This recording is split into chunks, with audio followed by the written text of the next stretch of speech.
tous, j'espère que vous allez bien et aujourd'hui je reviens pour vous parler de séries. Donc comme j'avais fait le tag sur les séries, je vous avais dit que j'étais en train de regarder la série Real Human sur Arte. Et voilà, donc ça a été fini jeudi, la saison 1, donc je me suis dit qu'il fallait absolument, mais absolument, que je vous parle de cette série parce que c'est juste une série extraordinaire. Voilà, je crois que c'est vraiment devenu ma série préférée. En tout cas, j'ai vraiment super accroché à cette série. Quand je vous disais, j'étais vraiment à fond dedans. Mais soit, donc je vous en parle tout de suite. Donc voilà. En plus, j'ai eu le DVD. Donc voilà. C'est juste trop bien. Hein, voilà. Les éditions de Arte. Et genre voilà, j'étais trop emballée. C'est juste le boîtier est juste trop bien. Enfin voilà, en fait cette série, oui, il manque des DVD parce que voilà, mon père a pas fini de les regarder. Et voilà, soit. Donc qu'est-ce que ça raconte? Eh bien ça raconte l'histoire, donc ça se passe dans une société un peu future. Je précise aussi que je vais beaucoup spoiler dans cette série parce que voilà, il y a certains points dont j'aimerais parler, mais ceux qui ne l'ont pas vu, ben, je vais peut-être vous révéler des éléments essentiels de l'histoire, donc voilà. Vous êtes prévenus, si vous avez envie de continuer, vous continuez, mais après ne venez pas me reprocher de vous avoir dit des choses. Je vais bien. Donc, ça se passe dans une société future, peut-être dans 100 ans chez nous, hein, voilà, on imagine, où en fait les humains ont droit à des Hubots. Donc des Hubots, ce sont des robots, donc des androïdes, qui servent à nous aider dans nos tâches ménagères. Bon, jusque-là, ça va. Mais il y a un homme qui s'appelle David Escher, qui lui a créé des robots, mais qu'il a, qu'il a libéré de toutes leurs tâches et qui leur a donné une âme, une conscience, qui a fait d'eux en fait des êtres humains. Il leur a donné, comme il dit, il leur a donné la vie. Donc ils sont exactement comme nous, vu qu'ils ont une âme, une conscience, ils ont des sentiments.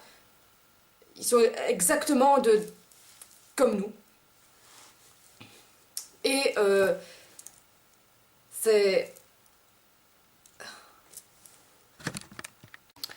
robots vont donc vouloir se mêler aux humains, vivre avec eux, et d'autres vont vouloir un peu se révolter contre nous.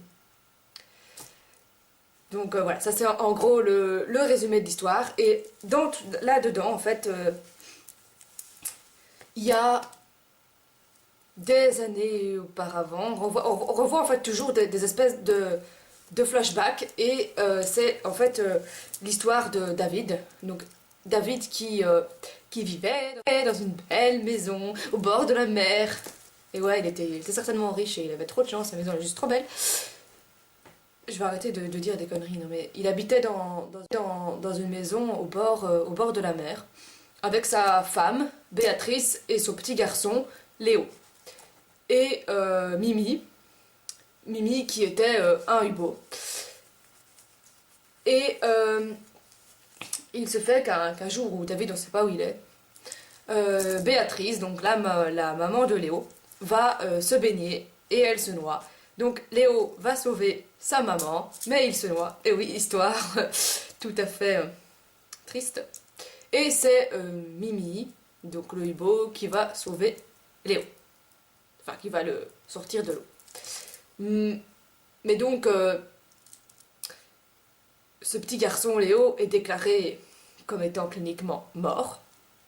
Et David décide de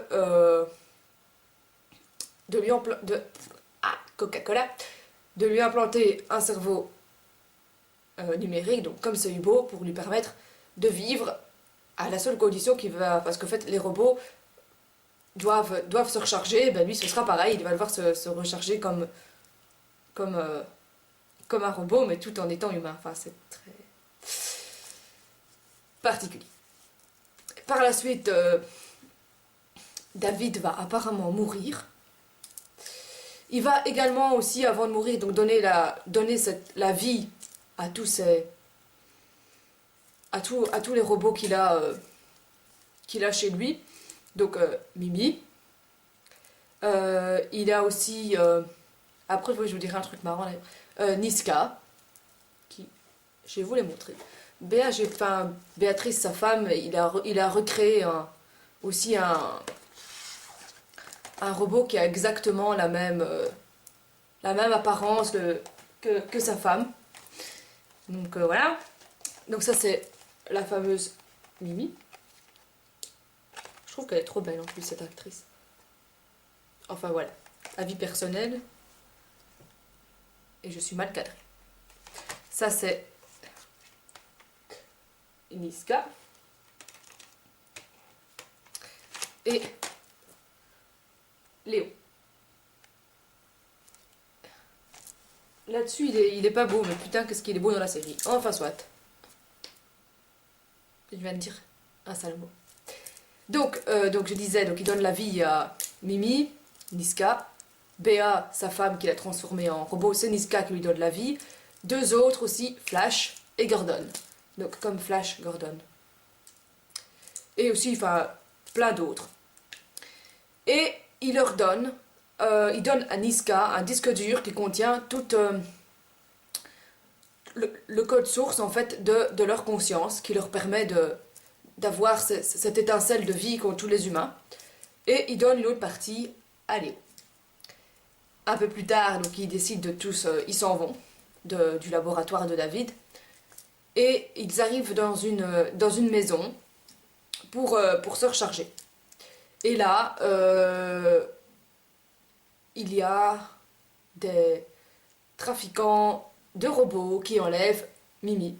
Et donc Léo va décider de partir à sa recherche. Bon. Et plus tard, Mimi va être revendue en fait à une famille qui l'appellera Anita. Et cette famille, c'est, je sais plus leur nom.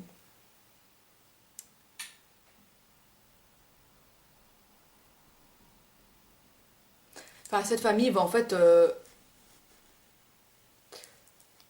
prendre Mimi, donc Anita, pour avoir une aide, etc. Mais ils vont fortement s'attacher à elle, et une des filles va se rendre compte qu'en fait sa mémoire a été effacée et qu'en réalité elle s'appelle Mimi, qu'elle a tout un passé, etc. Donc voilà, enfin ça c'est vraiment, j'essaye de vraiment pas trop spoiler, mais il faut que je vous raconte des trucs pour vous expliquer un peu vraiment pourquoi cette série est justement très intéressante.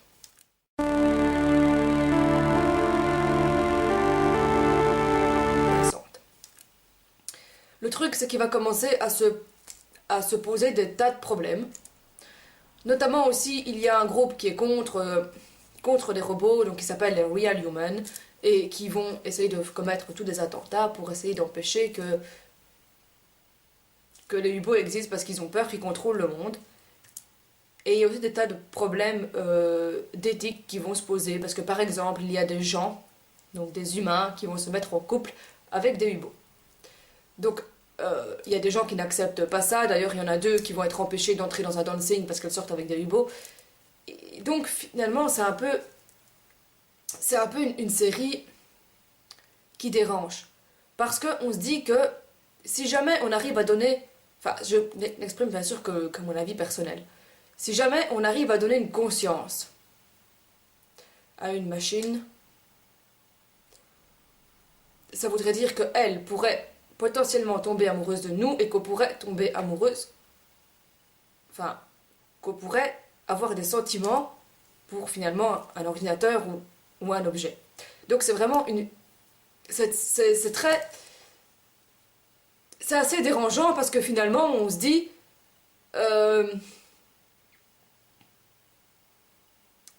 que si on arrive à donner une conscience à quelqu'un, enfin à un ordinateur, on ne sera plus, nous, en tant qu'humains, uniques. Donc c'est déjà ça, c'est très très bizarre.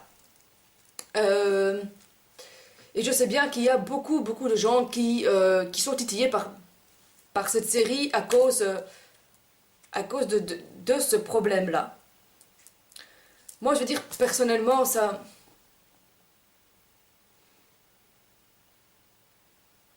C'est vrai que je comprends qu'on soit un peu dérangé. Maintenant, ça reste une série, donc bien sûr, si ça arrivait dans la réalité, personnellement, je sais pas trop comment je réagirais.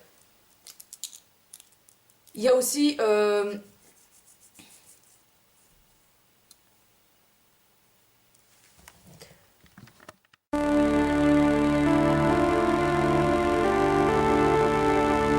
il y a aussi le fameux problème de la mort, étant donné que le principe de la série, c'est qu'en fait, étant donné que les robots ont une conscience numérique, ça veut dire que cette conscience existera toujours quelque part. Et que donc, quelque part, j'utilise beaucoup de quelque part, hein, mais quelque part, c'est une façon d'éviter de mourir, mais qu'ils sont toujours présents quelque part, et qu'on pourra toujours insérer leur code dans un autre corps, et qu'ils seront toujours vivants, ou qu'ils existeront toujours dans le temps grâce à ce code. Et c'est notamment, en fait, il y a moyen qu'en fait, quand les humains meurent, de créer un code numérique afin qu'on ait un U-boat totalement exemplaire à un humain qui a vécu. Et c'est d'ailleurs ce que David a fait avec Béatrice, sa femme. Il a recréé un robot qui est exactement pareil à sa femme et qui a exactement les mêmes souvenirs, la même conscience, qui est tout à fait pareil à sa femme. Donc on se dit que quelque part, c'est aussi un peu une façon de défier la mort et de toujours exister.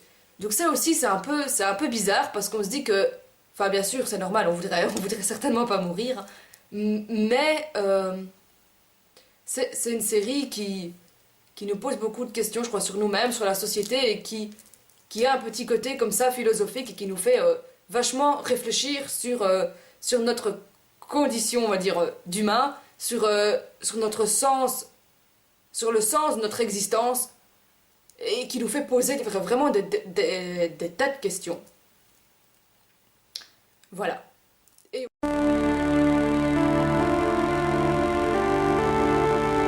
aussi, comme je vous dis, enfin, les personnages sont vraiment super attachants. On, on les aime tous parce qu'en fait, même s'ils sont méchants, ils ont tous quelque chose, ils ont tous, comme je dis, cette petite étincelle de vie à laquelle on s'attache. Et enfin, moi, c'est vraiment une série que j'ai adorée, quoi. Voilà. Et je vous dis que j'ai hâte, franchement, d'avoir la saison 2 parce que ça termine assez spécialement, hein. Bon, je vais pas vous spoiler pour que vous ayez franchement l'envie de la regarder parce que je crois que j'en ai vraiment vachement assez dit. Et si je continue cette vidéo, je crois que je vais me lâcher, que je vais raconter toute la série. Et je ne peux pas. Mais, enfin voilà, ça termine vraiment bizarrement.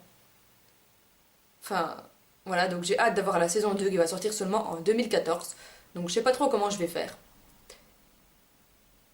Et oui, ça, je sais tout ce que j'avais à dire. Mais en tout cas, je voulais vous dire que voilà, si vous l'avez pas vu, bah, je vous conseille vachement de regarder cette série parce qu'elle est vraiment incredible.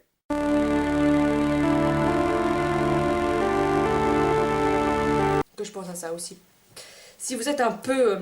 parce qu'il faut savoir qu'il y a quand même certains passages qui sont un peu... J'aime bien me moquer de Arte quand ils disent Arte. Faites très attention, certains passages pourraient choquer le jeune public ou les âmes sensibles. Nanana. J'adore me foutre d'Arte. Mais surtout à la fin, au dernier épisode, il y a quand même des scènes qui sont vachement dégueulasses. Parce que Léo, en fait, a envie de mourir. Et c'est juste trop triste. Parce que je veux pas qu'il meure. Genre. Et en fait, il demande à son ami d'arracher les... Parce qu'il a un câble qui permet enfin une sorte un câble où il y a un port USB pour qu'il puisse se recharger, et il demande à son ami d'arracher le câble pour qu'il meure, et genre mais c'est juste trop dégueulasse quand on voit qu'elle arrache le truc, enfin il y a plein de sang partout. Voilà. On pleut une scène un peu... Bon voilà, moi je ne vous dis pas, hein. Je ne vous dis pas s'il crève ou s'il crève pas. Mais voilà, il y a quand même certaines scènes qui sont un peu crades, enfin un peu glauques on va dire. Mais sinon voilà, mis à part ça, voilà, c'est une série que vous devez voir.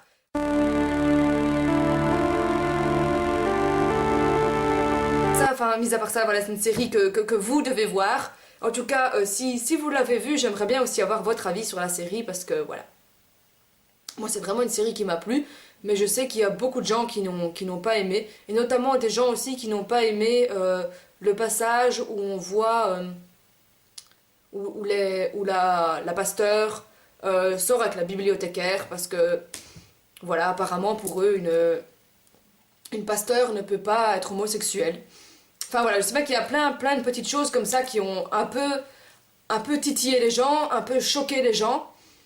Et donc voilà, j'aimerais franchement avoir votre avis sur la série, et si vous ne la connaissez pas, c'est vraiment une série, mais que je vous conseille so much. Ben voilà, je crois que cette fois-ci j'ai vraiment terminé ma vidéo. Je vous fais de gros bisous et je vous dis à très bientôt. Ciao!